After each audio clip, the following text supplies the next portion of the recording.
모든 신자들에게도 마찬가지겠지만 특별히 예수님의 제자들에게는 예수 그리스도의 이름이 대단히 중요한 그리고 특별하고도 소중한 가치를 지니고 있습니다. 예수님의 제자들이었던 사도들에게 예수 그리스도의 이름은 대단히 중대한 이름 중의 이름이었습니다. 지난주에 우리가 살펴본 바와 같이 베드로와 요한은 나사렛 예수 그리스도의 이름으로 태어나면서부터 40년 동안이나 못 걷게 되었던 병자를 예수 그리스도의 이름으로 일으켜 세워주었고, 그 병자는 즉시 힘을 얻고 걷기도 하며 뛰기도 하며 하나님의 성전에 들어가 하나님을 찬미하는 놀라운 광경을 목격하게 되었습니다. 그런데 바로 이 일 때문에 베드로와 요한이 감옥에 갇혔습니다. 그리고 유대 민족의 통치자들인 관리들과 장로들과 서기관들 앞에 소환되어서 지금 재판을 받게 되었던 장면입니다. 나면서부터 걷지 못하는 병자를 고친 사실로 인해 큰 논란이 있었고, 특별히 죽은 자의 부활을 믿지 않는 자들의 시기와 미움을 샀습니다. 왜냐하면 베드로가, 요한이 이 사람을 낫게 한 그 예수 그리스도의 이름은 바로 하나님께서 죽은 자 가운데 살리신 나사렛 예수 그리스도의 이름이다라고 말했기 때문이죠. 사도들은 이 일에 대하여 설명을 해야 했고 자신들을 변호해야만 했습니다. 기억하십시오. 지금 베드로와 요한은 지금 법정에 서서 자신들을 변호해야 되는, 자신들의 죄가 없다는 것을 입증해야 되는 시험대에 서 있다는 사실을 우리는 먼저 기억해야 합니다. 당국의 관리들과 장로들과 서기관들이 참석했습니다. 대제사장 안나스와 가야바와 요한과 알렉산더와 모든 문중들이 다 참석했습니다. 말하자면 정치와 종교의 권력자들이 한자리에 모인 것이죠. 인간 개인의 운명을 결정하고 사회의 운명을 결정하는 대표적 기관인 그 당시에 정치와 종교의 대표자들이 모인 것입니다. 그런데 이 사람들의 관심사는 무엇이었느냐? 자신들의 정권 유지였습니다. 혹시나 백성들이 이 새로운 도를 전함에 미혹되어서, 이 예수 종교에 미혹되어서 자신들의 종교와 정치 권력이 약화되거나 적어도 위협을 당하지 않을까 걱정했던 것이죠. 그래서 그들이 7절에서 사도들을 가운데 세워놓고 빙 둘러서 이렇게 묻습니다.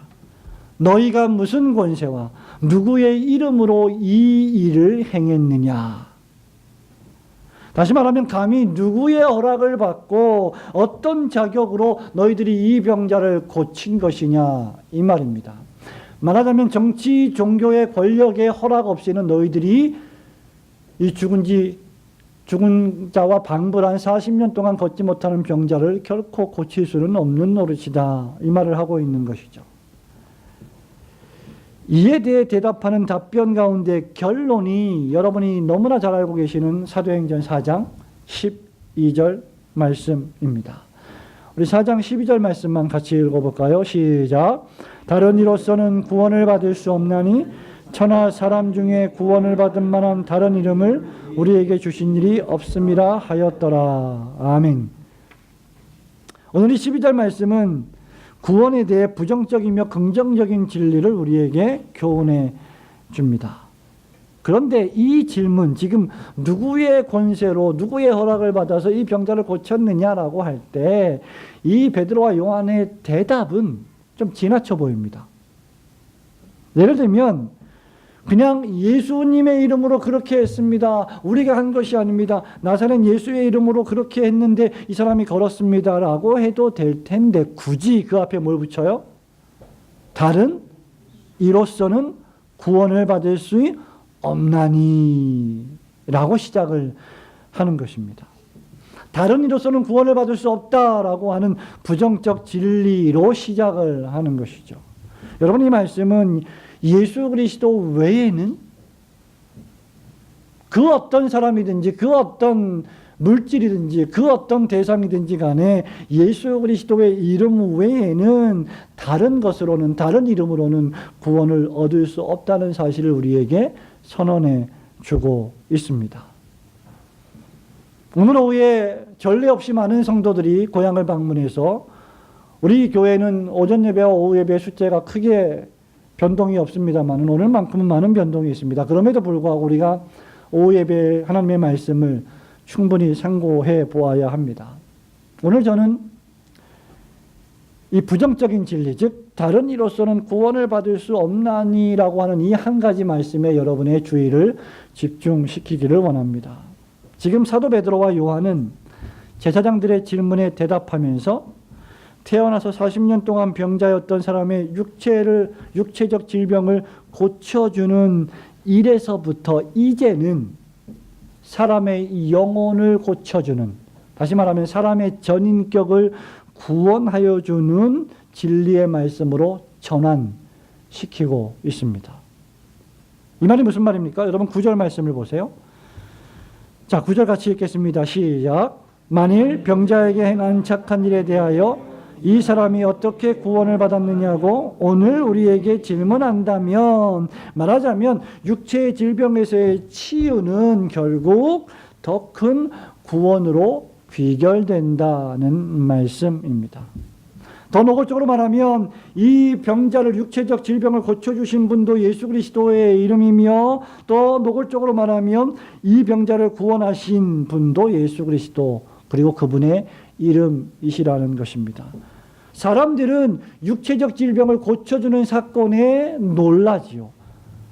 태어나서 40년 동안 기어다니고 한 번도 걸어본 적이 없는 사람이 어느 날 갑자기 일어납니다. 걷습니다. 뜁니다. 우와, 하나님이 살아계시는구나. 우와, 하나님이 역사하시는구나. 역시 우리가 믿는 하나님은 살아계신 분이야 라고 생각하지만, 정작 우리가 생각해야 될 것은 이 사람의 영혼이라는 것이죠. 사람의 육신은 치유를 받았다가도 또 질병에 걸려서 쓰러질 수도 있고 넘어질 수도 있고 자빠질 수도 있습니다. 우리의 삶의 모든 여론은 항상 행복할 수도 있고 또 어떤 경우에는 불행하게 느껴질 수도 있습니다. 상대적이긴 하지만 우리의 삶의 모든 여로에 굴곡이 있습니다. 햇빛이 비치는 거 하면 비가 내리기도 하고 폭풍이 오기도 하고 고요해지기도 합니다. 그런데 우리는 폭풍이 내리칠 때는 하나님이 저주하시고 고요하고 단정할 때만 하나님의 축복이 임한다라고 생각하기가 쉽습니다. 그런 것은 바로 육체적인 질병을 고쳐주는 것에만 우리가 집중하기 때문이죠. 지금 베드로와 요한은 우리의 눈을 열어서 구원의 포괄적인 의미를 생각하기를 원하고 있는 것입니다. 우리의 목적은 육체의 구원이 아니라는 것이죠. 우리의 목적은, 우리의 관심사는 육체적 질병의 치유가 아니라는 것입니다. 우리의 관심사는 이 세상에 살아가면서 우리의 삶이, 이 지상의 삶이 조금 더 나아지기만을 몰두하는 것이 결코 아니라는 것입니다. 상황이 수없이 바뀌어도 그 상황에 어떤 상황이든지 우리가 늘 감사하며 즐거워할 수 있는 원동력은 상황 자체에 있지 않습니다. 그 상황을 대하는 신자의 믿음에 있는 것입니다. 그리고 그 믿음의 중심은 나사렛 예수 그리스도의 이름뿐이십니다.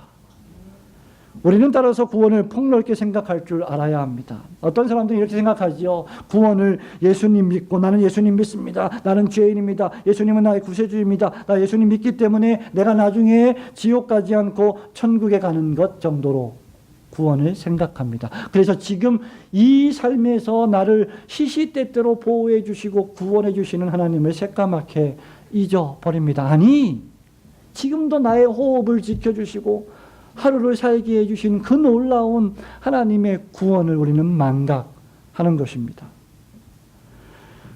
그러나 이것은 엄밀히 말하면 구원받은 결과이지 구원 그 자체는 아닙니다. 구원은 나중에 일어날 사건이 아니라 처음부터 우리의 영혼 속에 벌어진 사건이며 시작된 놀라운 경험이며 현재부터 지금까지 그리고 앞으로 미래에도 계속 우리를 보호하시고 도우시는 놀라운 사건입니다. 이 중심에 예수 그리스도의 이름이 있는 것입니다. 바로 이것이 10절이 의미하는 바입니다. 그러면서 사도는 12절에서 다른 이로서는 구원을 얻을 수 없습니다 라고 결론을 짓고 있는 것입니다. 이 말씀은 우선 무엇보다도 인간이란 구원이 필요한 존재라는 사실을 전제하지요. 병고침이 필요한 사람은 태어나서부터 40년 동안 한 번도 걷지 못한 사람만은 아닙니다. 여러분이 태어나서 지금까지 갓난아기 때 우리 소미처럼 보미처럼 뒤돌리지도 못하고, 그리고 한참 동안을 누워있다가 엎어져 있다가 간신히 뒤집고, 그러다가 기고, 그러다가 일어서서 아장아장 걷고 뛰고, 이런 삶을 거쳐서 여러분은 지금 너무나 행복하게 걸어다니고 움직이고 가고 싶은 곳을 다 가지만, 그렇게 살지 못하는 사람만 구원이 필요한 것은 아니라는 것이죠. 이 병자뿐 아니라 사도들에게 질문을 던지는 그 당시의 제사장들, 관리들, 사두개인들, 즉 모든 인류가 구원이 필요한 존재입니다. 어린아이도 구원이 필요하고, 노인도 구원이 필요하고, 청년도 구원이 필요합니다. 그들이 왜 구원이 필요한지는 이미 이 병자의 참혹한 실상과 무능력을 통해서 살펴보았기 때문에 반복할 필요가 없을 것입니다. 본문 말씀의 초점은 인류가 구원이 필요한 죄인인데, 이 구원은 다른 이로서는 얻을 수 없다, 오직 한 길뿐이다 하는 것을 강조하는 것입니다. 지금 사도는 상당히 우리가 듣기에, 특히 21세기에 관용의 시대를 살아가는, 인권의 시대를 살아가는 저와 여러분이 살고 있는 이 시대에 듣기에 상당히 거북한 배타성과 불관용을 말하고 있는 겁니다. 적어도 구원 문제에 관한 한 다른 길은 없다라고 선언하는 것이죠. 다른 길이 없다는 말은 구원받을 다른 possibility, 가능성이 전혀 없다는 겁니다. 성경은 구약이나 신약이 전부 다 언제나 이것을 강조합니다. 성도 여러분, 출애굽기 20장에 기록된 10계명의 제1계명이 무엇입니까? 너는 나 외에는 다른 신들을 내게 두지 말지니라. 다른 신들은 없다는 겁니다. 사람들이 만들어 놓은 우상신들은 있을지 몰라도 천지를 창조하시고 통치하시고 마침내 심판하시고 또 그 가운데 택자들을 구원하실 하나님은 하나님밖에 없다는 말이죠. 신명기 6장 4절 말씀, 쉐마의 말씀 기억하십니까?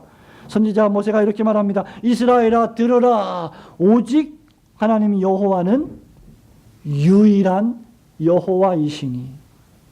하나님은 한 분뿐이십니다. 또한 사복음서와 사도행전과 바울서신은 공히 회개하고 주 예수를 믿으라, 그리하면 너와 네 집이 구원을 얻으리라고 권면하고 있습니다. 이 말씀들은 적어도 기독교 신앙은 구원에 있어서만큼은 다른 종교를, 다른 신들을, 다른 미신들을, 다른 우상들을 결코 관용하지 않는다는 것입니다. 예수 그리스도를 떠나서는 참된 구원은 존재하지 않습니다. 요한복음의 14장 6절에 무슨 말씀을 예수님이 하십니까?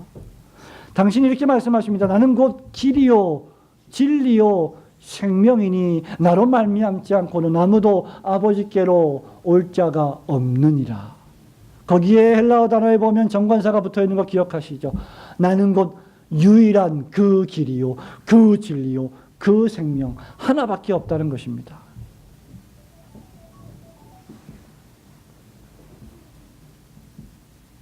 하나님 아버지께서 정해놓으신 길이기 때문에, 정해놓으신 방식이기 때문에 이것이 구원의 유일한 방편이요 통로가 됩니다. 우리 주 예수 그리스도께서는 어디서 오신 분이십니까? 하늘에서 이 땅으로 오셔서 하늘에는 영광이요 이 땅에 있는 기뻐하심을 입은 자들에게는 평강이 되시는 유일한 메시아이십니다. 역사가 시작된 이래 그럼에도 불구하고 타락한 죄인들은 여러 가지 인간적인 구원의 방법들을 발명해 왔습니다. 우리 사람들, 우리 조상 사람들은 어떻게 했습니까? 도무지 말을 못하는 달이나 나무나 돌과 같은 자연을 숭배하는 자연 종교, 미신 종교로부터 시작해서 사람이나 사물의 활동은 모두 영의 힘에 좌우된다는 정령 숭배. 이것은 일종의 범신론이죠. 존재하는 모든 피조물에 신의 기운이 있다. 그래서 모든 자연 만물은 신들이다. 그래서 우리는 달에게도 치성을 드리고 달에게도 기도를 하고 태양 신에게도 기도를 하는 것이죠. 신을 접해서 애군을 없애준다는 무당 종교, 색인 우상을 만들어 섬기는 성상 숭배, 효성이라는 미명하에 죽은 자를 향하여 절을 하며 기리는 조상 숭배, 로마 가톨릭 교회처럼 성인과 성자를 섬기는 다양한 이방 종교들을 만들어 놓았습니다. 21세기에는 사람들이 더욱 고등하고 정교한 종교를 발명했는데 그것이 바로 철학적 현대 사조로 포장된 소위 포스트 모더니즘과 종교 다원주의입니다. 말이 어렵지만 하나도 어려운 말이 아닙니다. 쉽게 말하면 21세기에 살아가는 우리 모든 인류들은 다 구원을 받을 수 있다. 구원에 이르는 진리나 종교는 하나가 아니다. 그러므로 절대 진리는 없다. 절대 종교는 없다. 한 신은 없다. 모든 종교가 참 종교고 모든 신들이 참 신들이다. 누구를 믿든지 관계없이 구원을 받는다. 중요한 것은 너희들의 마음의 속에 있는 믿음이다. 믿음이 진실하면 다 구원을 받을 것이다 라고 속삭이는 것이 21세기 종교다원주의의 우상 종교입니다. 이 사람들이 이렇게 말합니다. 모든 종교는 구원이라고 하는 산의 정상을 향해 가는 여러 다른 종류의 길들일 뿐이다. 그러니 기독교의 하나님을 믿든 로마의 태양신을 믿든 천주교회를 믿든 불교나 유교나 이슬람교를 믿든 인도의 다신교를 믿든 모든 종교의 근본적인 차이점은 없다라고 말합니다. 그런데 성도 여러분, 바로 이런 이유 때문에 예수 그리스도를 믿는 믿음의 종교 외의 모든 종교는 그토록 관용하는 것입니다. 그토록 배타적이지 않는 것입니다. 왜냐하면 다종교는 일반적으로 볼 때 미신 종교이든 자연 종교이든 우상 종교이든 서로를 존중합니다. 왜냐하면 그들은 어떤 종교를 믿어도 구원이 있다고 그 길을 열어두기 때문입니다. 그래서 우리들에게도 예수를 믿는 거 좋다. 교회를 나가는 거 좋다. 교회도 나가고 하나님도 섬기고 절에 가서 기도도 하고 돌아가신 조상들을 섬기는 방식으로 절도 하고 모든 것을 다해도 아무 상관이 없다라고 부추기고 있는 것입니다. 그러나 기독교는 결코 그렇게 가르치지 않습니다. 기독교는 오직 주 예수 그리스도를 믿는 믿음으로만 구원을 받을 수 있다고 가르칩니다. 그래서 모든 이방 종교들이 그토록 쌍수를 들고 기독교를 대적하는 것입니다.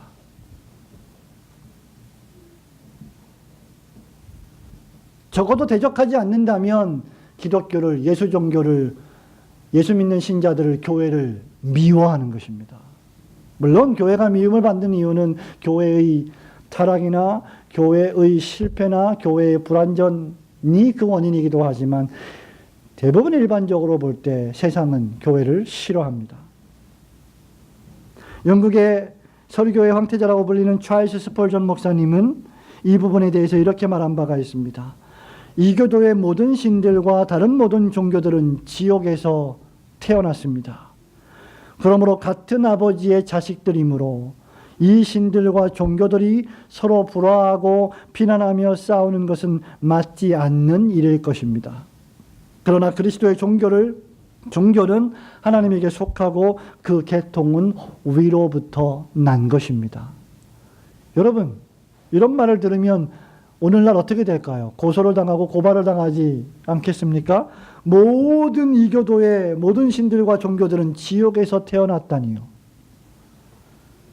아마 스펄전 목사님이 21세기에 태어났다면 당장 SNS에 가장 대서특필되며 비난과 욕을 한 몸에 얻어 잡수셨을 것입니다. 빨리 돌아가셔서 일찍 태어나셔서 다행이겠죠. 다시 말하지만 이것은 종교의 문제가 아니라 하나님과 죄인의 문제입니다. 창조주와 피조물의 문제입니다. 기독교의 신앙은 창조주와 피조물의 문제, 창조주와 하나님과 죄인의 문제라는 것이죠. 모든 만물을 창조하시고 진리를 선포하시는 하나님께서 계시하신 말씀에 따르면 예수 그리스도를 거부하는 것은 곧 하나님을 거부하는 것입니다. 너희가 어찌하여 나에게 하나님을 보이라 하느냐? 하나님을 본 자는 나를 보았고 나를 본 자는 하나님을 보았거늘 나와 하나님 아버지는 하나이니라. 여러분, 예수 그리스도를 거부하는 자들은 결코 구원을 받지 못할 것입니다.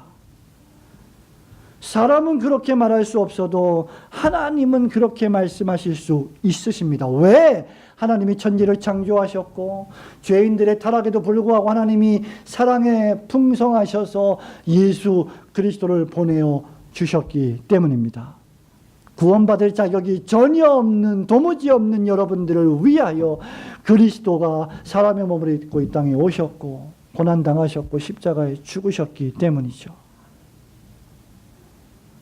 우리 그리스도인들은, 특별히 설교자들은, 특별히 직분자들은, 중직자들은 그 누구보다도 사랑이신 하나님을 따라 사랑을 실천해야 하고 성경의 교훈대로 관용해야 하며 억울한 일이 있어도 오래 참아 주어야 합니다. 기다려야 합니다. 그러나 적어도 구원 문제에 관한 한, 하나님을 섬기고 경배하는 문제에 관한 한, 예배에 관한 문제에 관한 한 결코 그들은 타협적일 수 없습니다. 예수님을 믿어도 구원을 얻고 부처나 마호메시나 인도의 수십 수백의 다른 신들을 믿어도 죄를 용서받고 구원을 얻을 수 있습니다라고 말할 수 없습니다. 그러면 교회 문을 닫아야지요. 왜냐하면 하나님께서 그것과 정반대의 말씀을 하고 계시기 때문입니다. 하나님이 그렇게 말씀하신다면 여러분이 싫어해도 여러분 역시 그렇게 고백하고 말해야 합니다. 베드로와 요한처럼 다른 이로서는 구원을 받을 수 없습니다. 왜 2000년 전에는 그렇게 이야기했는데 오늘날 우리는 왜 그렇게 말하지 못하는 것입니까? 만일 그렇지 않다면 우리는 대단히 불경한 자들이 됩니다. 생각해 보십시오. 오늘 오전에 제가 기도할 때도 기도했지만 아무것도 존재하지 않았을 때 하나님은 세상을 만드셨습니다. 그리고 사람을 지으셨고 완벽한 에덴 동산에 두셨습니다. 하나님의 사람을 기계로 만들지 않으셨고 의지를 가진 존재로 만드셨습니다. 선택의 자유를 주셨습니다. 그러나 아담과 하와는 하나님을 배격하고 대적하며 말씀에 순종하지 않는 길을 선택했습니다. 그래서 죄가 들어왔습니다. 세상에 살인이 들어왔습니다. 죽음이 들어왔습니다. 생각하고 행동하는 모든 것이 악한 결과가 창세기 6장 5절에 벌어졌습니다. 그럼에도 사랑의 하나님은 예수 그리스도 독생자를 보내사 여러분을 사랑해 주셨고 구원해 주셨습니다. 그리고 예수 그리스도 외에는 구원이 없다고 말씀해 주셨습니다. 그렇다고 하면 적어도 이런 하나님 앞에 예수님 외에 다른 종교로 구원을 얻겠습니다, 구원을 받을 수 있습니다라고 말하는 것은 대단히 신성모독적인 일이며 자기 인생을 송두리째 자폭에 빠지게 하는 결과가 될 것입니다. 사도는 우리에게 다른 이로서는 구원을 받을 수 없다고 단정적으로 말합니다. 사도는 이렇게 말하는 게 아니죠. 다른 이로서는 구원을 받을 수도 있지만 못 받을 가능성이 많습니다, 여러분. 그러니 안전하게 보험 들듯이 예수님을 믿으세요라고 말하는 게 아니에요. 다른 이로서는 절대로 구원을 받을 수 없습니다. 예수 이름 외에는 말입니다.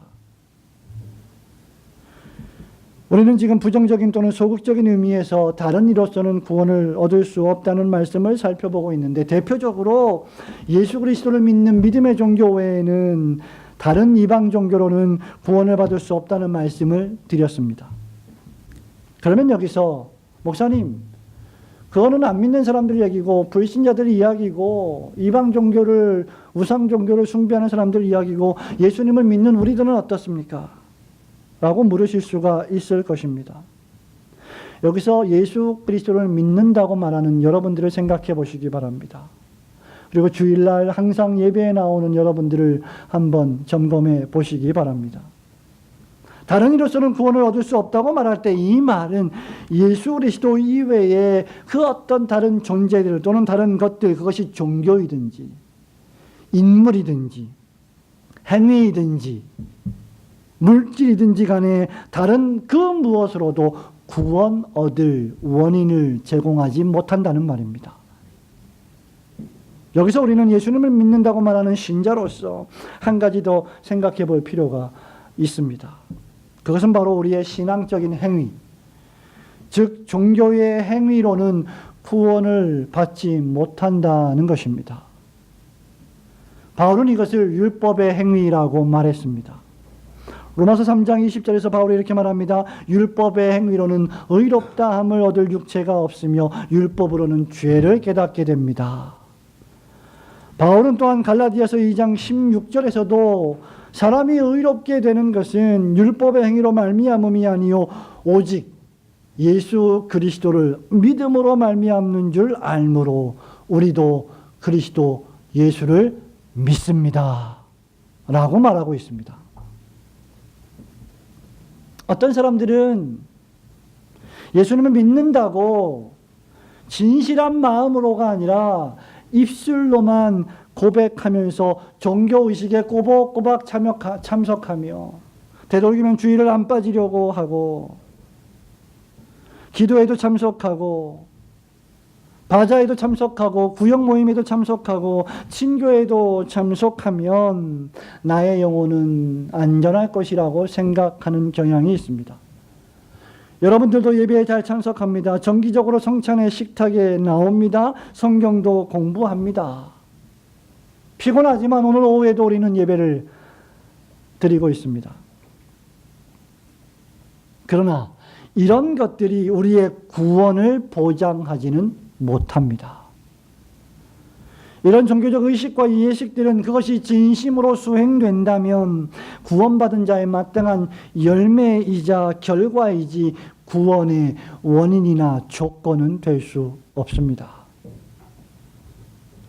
제가 지금 무슨 말을 하고 있는 것입니까? 진심으로 주 예수 그리스도의 이름을 믿고 계시느냐를 묻는 것입니다. 오늘 아침에 예배할 때, 오늘 오후에 우리가 예배할 때 나는 과연 진심으로 예수 그리스도를 영접하고 있는가, 영접했는가? 진심으로 예수 그리스도의 생명을 경험하고 있는가? 이 예배가 그저 종교적 의식이 아닌, 형식적 의식이 아닌 성령과 하나님의 말씀에 감동하심으로 예배를 드리고 있는가를 묻는 것입니다. 형식적으로, 관습적으로, 직업적으로, 신분적으로 예수를 믿는 것이 아니라 정말 온 맘 다해, 생명 다해, 신령과 진정으로 믿고 있느냐는 말입니다. 여러분, 또 어떤 이들은 자신의 선한 행실을 의지합니다. 자신의 공로를 의지합니다. 자신의 말과 행동을 의지합니다. 그러면서 구원 얻기를 소망합니다. 내가 교회를 다니니, 내가 이렇게 헌신했으니, 내가 이렇게 헌금을 했고 기도했으니 하나님은 나를 축복해 주시겠지.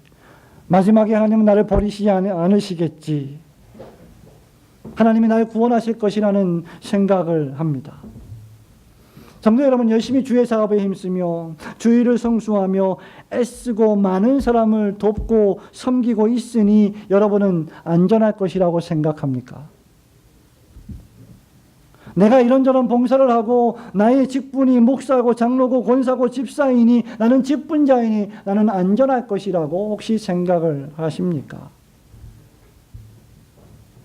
하지만 바울이 로마서 7장에서 뭐라고 말하고 있습니까? 그 위대한 사도 바울이, 그 위대한 선교사, 무적의 설교자가 로마서 7장에서 뭐라고 말하고 있습니까? 오호라, 나는 곤고한 사람이구나. 누가 이 죽음의 몸에서 나를 건져낼고, 나는 선을 행하길 원하는데 선을 행하기는커녕 내 속에서 나오는 것은 악이요 죄뿐이구나. 여러분이 선을 행한다고 하지만, 여러분이 종교의식을 수행하고 여러분이 예배를 드리지만 그것조차도 어떤 의미에서는 더럽고 악하고 불결한 것이라고 지금 바울은 고백하고 있는 것입니다. 예수 그리스도 안에서 행하는 것이 아니라면 말입니다. 한번 생각해 보십시오. 더럽고 추악한 죄인이 거룩하고 공의로우신 하나님 앞에 감히 어떻게 나올 수 있겠습니까? 하나님을 보는 자는 그 즉시 죽습니다. 왜냐하면 하나님은 죄를 참아 보지 못하시는 거룩하고 정결하신 분이시기 때문이죠. 근데 우리가 어떻게 하나님 앞에 나옵니까? 누구 때문에 나옵니까? 날 위하여 내 죄를 사하여 주신 예수 그리스도의 고난과 십자가 죽음을 공로로 그 이름을 힘입어 은혜의 보좌 앞에 나오는 것입니다. 믿으시기를 주님의 이름으로 축원합니다. 그러므로 우리가 행하는 선행이라는 것이 우리를 구원할 조건이 될 수 없다는 것입니다. 사랑하는 청년 여러분, 여러분이 오후 1시 45분에 이 앞에 나와서 아주 멋지고 은혜롭게 찬양을 한다고 해도 그 찬양이 여러분을 구원할 수는 없습니다. 그것은 여러분이 구원을 받았기 때문에 감사와 기쁨과 즐거움으로 수행되어야 하는 것입니다. 그러니 정신을 차리고 목사의 설교를 잘 들어야 됩니다. 참 신자는 부단히 하나님의 명령의 말씀으로서의 율법을 지켜내려고 애써야 합니다. 교회의 예배와 의식에 참석하려고 분투해야 합니다. 오전 예배를 드렸으니 나 오후 예배도 드려보자. 수요 예배도 나가보자. 교회에 매일매일 많이 나오는 것만은 능사는 아니지만 그런 방식으로 내가 하나님께 더 가까이 나아가고 말씀의 은혜를 받아보자. 기도해보자라고 애써야 합니다. 성도들을 돕고 이웃을 구제하며 착하고 선한 행실을 위해 물질을 나누고 섬기는 일을 부지런히 감당해야 합니다. 그러나 이 가운데 그 어떤 것도 여러분을 구원하는 조건이 된다고 여겨서는 안 됩니다. 마지막 날에 하나님 앞에 섰을 때 하나님 내가 이제까지 교회를 섬기면서 이런 일들을 해왔습니다 라고 절대로 말씀하지 마십시오. 하나님은 그것을 보시지 아니합니다. 하나님은 주 예수 그리스도 당신의 사랑하는 아들 안에서의 우리의 섬김과 봉사를 보시는 것입니다. 이런 것들은 시편 기자의 고백처럼 바람에 그저 날아가 버리는 쌀겨와 같은 것입니다. 무게가 나가지 않는다는 것이죠. 우리의 모든 행실이라는 것은 구원 문제에 관한 한 그저 먼지 같을 뿐입니다.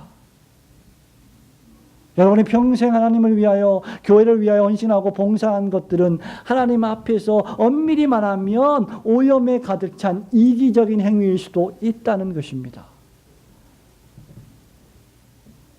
이런 것들이 구원받은 신자에게는 충분히 가치 있고 선한 것입니다. 그러나 혹여라도 이런 것들로 구원을 받으려 한다면 이런 것들은 그저 여름 가뭄에 바짝 말라 비틀어진 샘과 같이 여러분을 하나님 앞에 내세워주지 못합니다. 어떤 의미에서 세상에서의 인간의 삶은 허무하기 짝이 없습니다. 저와 여러분의 인간의 삶이 허무하기 짝이 없는 헛된 이유가 무엇일까요? 전도서 기자가 전도서 1장부터 12장까지 헛되니 사람이 해 아래에서 수고하고 애쓰는 모든 게 의미가 없다. 아유, 의미 없다. 라고 말하는 이유가 뭘까요? 딱 한 가지입니다. 사는 것조차 죽음으로 간다는 것이죠. 우리가 먹고 마시고 즐기며 행복해하고 기뻐하고 즐거워하고 살아가지만 때로는 슬퍼하고 고통스러워하고 막 죽을 것 같은 고통 속에서 이 위기가 지나가면 괜찮겠지라고 생각하며 살아가지만 모든 삶의 여로가 사실은 죽음을 향하여 가고 있기 때문에 의미가 없다는 말입니다.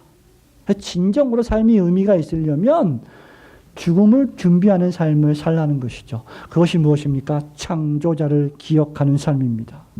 예수 그리스도를 믿는 믿음의 삶입니다. 이것을 분명히 하지 않으면 그는 끝없이 삶의 여러 파도 속에서 그 심연에 빠져 허우적거리며 힘들어하게 될 것입니다. 사람이 천하를 호령하고도 엄청난 업적을 이루어서도 죽는다면 무슨 의미가 있습니까? 전도서 6장 6절에서 이렇게 말합니다. 저가 비록 1000년의 갑절을 산다 할지라도, 즉 2000년을 산다고 할지라도 낙을 누리지 못하며 마침내 다 한 곳으로 돌아가는 것뿐이 아니냐고 말씀하고 있습니다. 여기 구원을 받지 못하고 죽는다 그 말이죠. 우리 예수님도 누가복음 12장 16절에서 뭐라고 말합니까? 곡식을 많이 쌓아두었으니 먹고 마시고 즐거워하지 하리라고 중얼거린 한 부자를 말씀하시면서 내가 오늘 너의 생명을 취하면 그 많은 재물이 누구의 것이 되겠느냐. 성도 여러분, 한 번 죽는 것은 사람에게 정하신 것입니다. 그것은 죄의 삭시입니다. 왜 죽습니까? 죄 때문입니다. 왜 관계에 갈등이 일어납니까? 죄 때문입니다. 왜 여러분의 삶에 어려운 문제가 발생합니까? 죄 때문입니다. 내가 여전히 시퍼렇게 살아있기 때문입니다. 예수 안에서 내가 죽지 않았기 때문이죠. 그렇게 우리가 말씀을 듣고 읽으면서도, 갈라디아서 2장 20절 말씀은 그렇게 우리가 암송하면서도 내가 그리스도 안에서 사는 것은 나를 위하여 죽으신 예수 안에 있는 믿음 안에서 산다고 그렇게 말하면서도 왜 우리는 시퍼렇게 살아있는 것입니까? 성도 여러분, 지상에 살아가면서 자신을 죽음으로부터 구원한 인물은 단 한 사람도 없습니다. 그러므로 인간에게 진정한 기쁨은 무엇일까? 진정한 즐거움, 진정한 희락은 무엇일까? 우리를 현재의 고난과 장래의 죽음에서 영원토록 구원하시는 하나님의 구원을, 은총을 경험할 때 얻는 즐거움뿐입니다. 여러분이 증명하고 있지 않습니까? 우리 장로님들께서 증명하고 계시지 않습니까? 열심히 일을 해서 가정을 일으켜 세우고 사업을 일으켜 세우고 살아왔지만 여러분은 늙어가고 계시고 앞으로 더 늙어갈 것입니다. 우리에게 영생이 없다면, 우리에게 부활이 없다면, 사도 바울이 고린도전서 15장에서 우리는 이 세상의 그 어떤 사람들보다 더 불쌍하고 비참한 사람이 될 것이다 라고 말한 바 있습니다. 바로 이것 때문에 베드로와 요한은 4장 12절 말씀을 다른 이로서는 구원을 받을 수 없나니라고 시작했던 것입니다. 사랑하는 성도 여러분, 말씀을 맺습니다. 오늘 우리는 사도행전 4장 12절 말씀의 앞부분의 말씀을 부정적 관점에서 살펴보았습니다. 다음에는 나머지 부분, 즉 긍정적 부분으로서 오직 예수 그리스도 안에서만 참된 구원이 있습니다라는 말씀을 살펴볼 것입니다. 오늘 설교를 마치면서 여러분 이 말씀을 다시 한번 깊이 묵상하기를 소원합니다. 다른 이로서는 구원을 받을 수 없나니. 여러분 곁에 다른 이가 과연 누구일까? 여러분의 남편입니까? 아내입니까? 자식입니까? 부모입니까? 아니면 여러분 자신입니까? 여러분 자신에게 만족하지 못하고 여전히 예수 그리스도를 외면하면서조차 삶을 기쁨으로 추구하지 못하고 있습니까? 여러분 곁에 혹시 예수 그리스도와 그분의 십자가에 못 박히심 외에 다른 것을 간직하고 있다면 과감히 갖다 버리셔야 합니다. 다른 길은 없습니다. 오직 예수 그리스도의 이름에만 구원이 있습니다. 오직 예수의 이름에만 소망이 있습니다. 오직 예수 그리스도의 이름에만 능력이 있습니다. 오직 주 예수 그리스도의 이름에만 여러분을 오늘도 내일도 모레도 살게 하는 원동력이 있습니다. 만일 여러분이 진정한 그리스도인이라면 이 믿음을 지녀야 하고 이 믿음을 위해서 죽을 준비까지도 되어 있어야 합니다. 그렇지 않다면 여러분은 종교인일 것입니다.